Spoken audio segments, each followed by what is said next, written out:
Hello everyone and welcome to the very first video short from the Build Back Better Awards. The Build Back Better Awards, if you don't know, it celebrates and rewards innovation in the built environment, including retail, which is the subject of today's chat. And I have no better person to talk about retail than Nick Wraith, who's the Managing Director of Unibox in Manchester. Welcome, Nick. Hi. My name is Ray Maloney. Just to get that in. Now, Unibox, you guys are a major supplier of retail interiors and lighting, and your clients, you've what a CV of clients. You've got Primark, SuperDry, River Island, you got Shuh, Clark's, Keiger, Adidas, Sky, Selfridges, George at Asta. It's quite the CV you got there, Nick. Yeah, it's not bad at all, is it? And you know,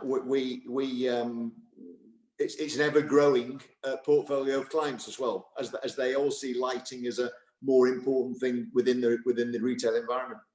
Now, you're like me. You think that we should be optimistic about the retail space and our shopping centres and the high street and all the rest of it. Well, I do think that despite a lot of pessimism, there's a great opportunity for optimism, and I think that the change in the face of the retail landscape that the pandemic has brought about, either by our changing behaviour as shoppers, as so much as obviously moved to online shopping, or our desire to be out in public, I think that there's opportunity to embrace within it. I think it's going to mean that without a doubt there will people disappear from the high street, which is sad. Mm-hmm. But it also means there's going to be empty retail estate on the high street. That's probably going to not going to drive up rents, it's going to drive down rents. It may mean that landlords have to be more flexible over lease terms. And I think it's going to significantly change the opportunity for brand experience stores, pop-up stores, and other things that might not have wanted to commit to a very expensive 10-year lease, give things a go. And I think as a nation, as a vaccinated nation, we'll all have a great desire to be out meeting people and actually physically experiencing things. And I think with new brands emerging and new shopping behaviours, that there's loads of opportunities out there. And I think that we should embrace them. And what are your existing brands telling you? What are your existing clients telling you about their plans? Because I know Sky are planning 40 new stores, aren't they? Absolutely, yeah. And, you know, they're opening Sky Experience stores where you can get to find out all about the different services. And without a doubt, they're utilizing light in a great way in those environments, very creative way. Mm-hmm. So they're not necessarily using it as a tool to illuminate the space, but they're actually using it as a decorative treatment within their stores, as well as illuminating the product and space. We're seeing retailers who are considering moving their existing units, because they might find that they're sat next door to a store that's going to be boarded up and empty, which isn't good for them. So there'll be activity within the retail fit-out business, perhaps moving stores. And I certainly see, you know, with the move to electrification in the vehicular market, we're seeing new brands wanting to come and get to shoppers in ways that they previously didn't do.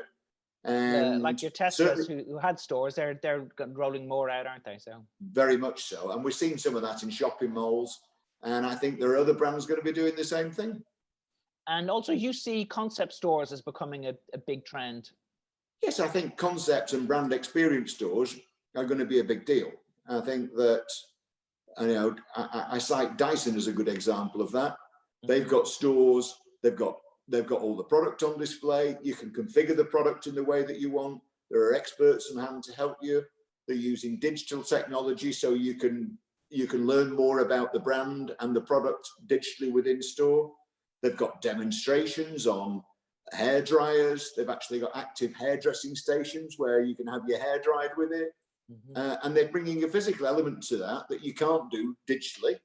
And but you're not necessarily going to walk out the store with a vacuum cleaner. And indeed, who does want to walk down the street with a vacuum cleaner?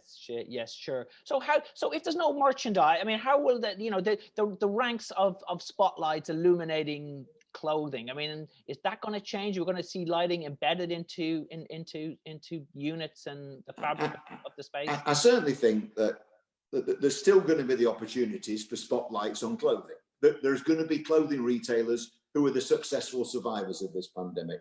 And you know, let's face it, there's still brands and that have been extremely successful throughout the pandemic. We only have to see some of the leisure brands, things like golf, cycling, sportswear. You know, some of those brands have done exceedingly well, and the retailers have done exceedingly well over the last 12 months. And there's money to spend to continue to gain the benefits that are coming through the changing nature of human behavior. So we're seeing significant changes in urban mobility brought about by the upcoming changes in vehicles, but there's a great desire for people to cycle around, to electric scoot around, and people have to go and buy these products somewhere.